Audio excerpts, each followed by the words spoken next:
اسلام میں بارات کا کوئی تصور، سیرا بندی کی کوئی تقریب، ہندوانہ تقریبات، بارات کے لیے عربی میں کوئی لفظ ہی نہیں ہے. قرآن اور حدیث میں کیا ہوگا؟ عربی میں نہیں ہے، کوئی لفظ نہیں.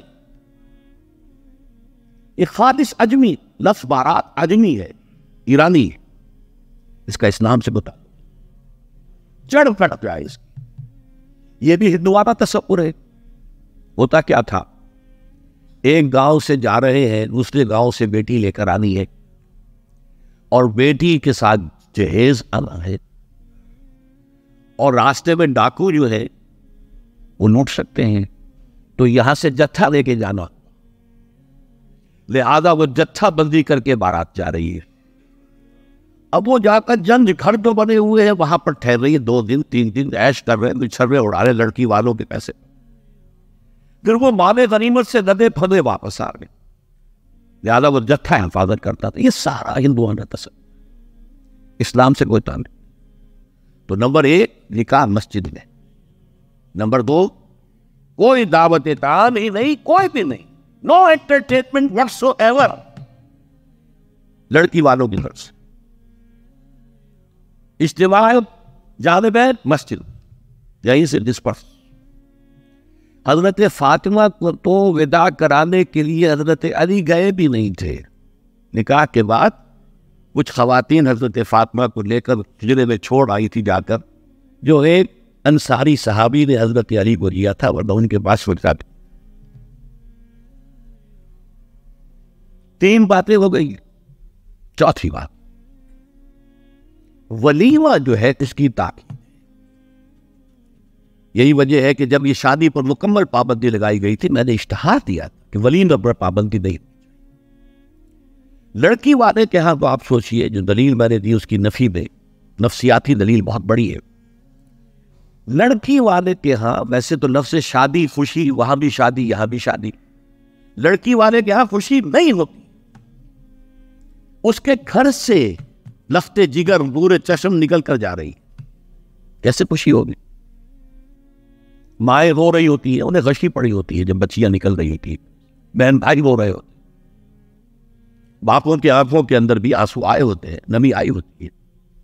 میں نے بھی 5 بیٹیاں رخصت کی اپنے گھر سے، آنکھوں میں نمی آئی جائے، wouldn't withhold my tears. پھر یہ صرف یہ تو ہوتا ہے کہ ایک ذمہ داری کا بوجھ تھا، آج اتر گیا. اسے آپ انگریزی میں سائی آف ریلیف کہہ سکتے ہیں. کوئی خوشی نہیں. اس کی مثال میں دیا کرتا ہوں کہ کوئی جانور اگر قربانی کے لیے 10-15 دن پہلے آپ لے لیں، وہ بکرا کو مینڈا، اور بچے اس کے ساتھ ہل جاتے ہیں، پھر کھلاتے ہیں، لے جاتے ہیں، چلاتے ہیں، تو پھر وہ عید کے دن جب آپ اسے قربان کرتے ہیں تو بچے پچھاڑے کھا رہے ہوتے ہیں، رو رہے ہوتے ہیں. اتنا لاڈ اس جانور سے ہو جاتا ہے. تو یہ نور چشم لخت جگر گھر سے نکل رہی ہے، 18-20 برس نہیں ہے آپ کے گھر میں آج جا رہی. ٹھیک ہے، سائی آف ریلیف ہے، لیکن اندیشہ بھی ہوتا ہے. ذہن میں رکھیے، ہمیشہ ہوتا ہے. پتہ نہیں بیل منڈے چڑھے نہ چڑھے، موافقت مزاج کی ہو نہ ہو، نئے ماحول میں جانا ہے، ایڈجسٹمنٹ ہو نہ ہو. اپنی حد تک پورا اطمینان کر لیا ہے، دیکھ لیا ہے، سوچ بچار کر لیا ہے، لیکن کیا کہا جا سکتا؟ ایک بالکل یوں سمجھیے کہ ایک نیا ماحول ہے، نئے جگہ جا رہی ہے، لہذا وہ اندیشہ نہیں موجود. لہذا واقعی لڑکی والوں کے ہاں خوشی کا موقع نہیں ہے. ان کے ہاتھوں پلاؤ کھانا بے غیرتی ہے. ہاں، لڑکے والے کے ہاں خوشی ہے، اس کا گھر آباد.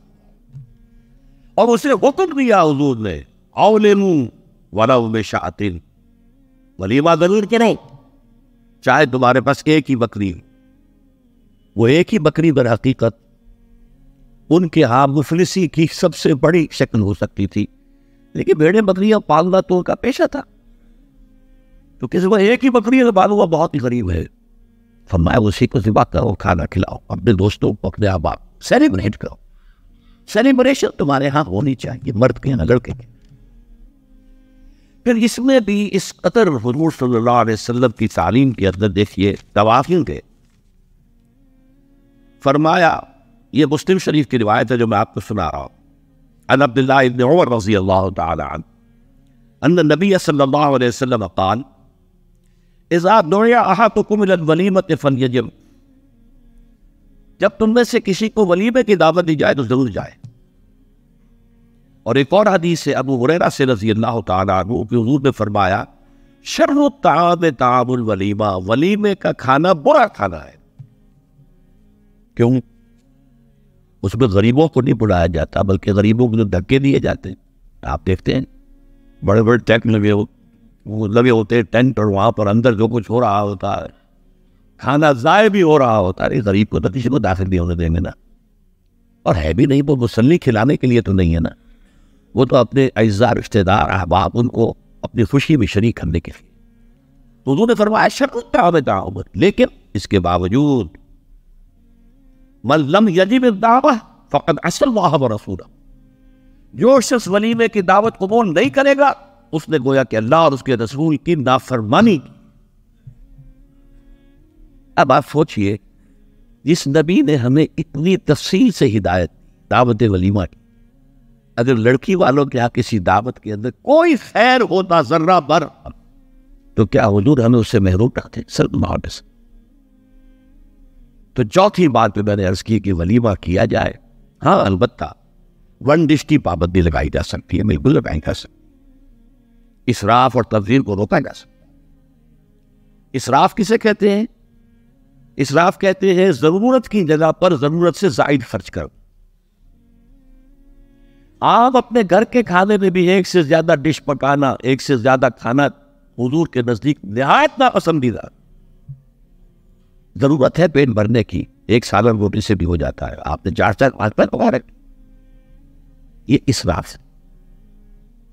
اسی طریقے سے انشاءاللہ اگر دعوت کے اندر بھی ون ڈش کی پابندی ہو تو بالکل ٹھیک ہے، اس کے اندر کوئی حرج نہیں، لیکن یہ کہ اس میں اب جو کیا گیا ہے کہ میٹھے کی پابندی، بالکل یہ صحیح نہیں ہے۔ میٹھا حجین کو بہت میٹھا پسند تھا، تو اس میں یہ کہ ایک ڈش میٹھے کی، یہ نہیں کہ 3 3 4 4 ڈشیں، دال کا حلوہ بھی ہے، گاجر کا حلوہ بھی ہے، اور فلاں بھی ہے، اور فلاں بھی ہے، اور پھر کھیر بھی ہے۔ لہذا ولیمے کی اجازت ہونی چاہیے۔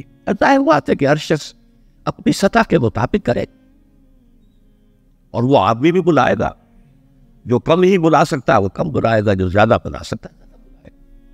اس کے اوپر بھی کوئی خاص پابندی لگانے کی ضرورت نہیں ہے۔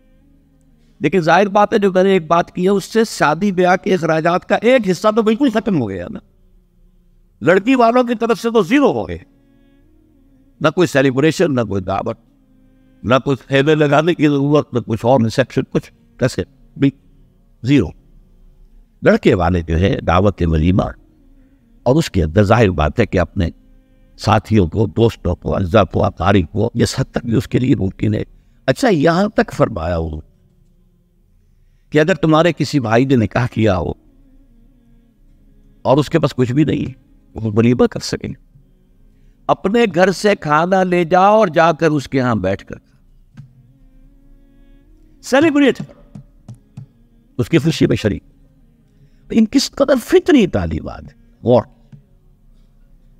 جیسے میں نے بتایا کہ اصل خوشی جو ہے وہ لڑکے والے گیا، اس کا گھر آباد ہوا، لڑکی والے گیا تو خوشی نہیں، ان کے ہاں سے تو ایک فن جو ہے وہ نکلا ہے۔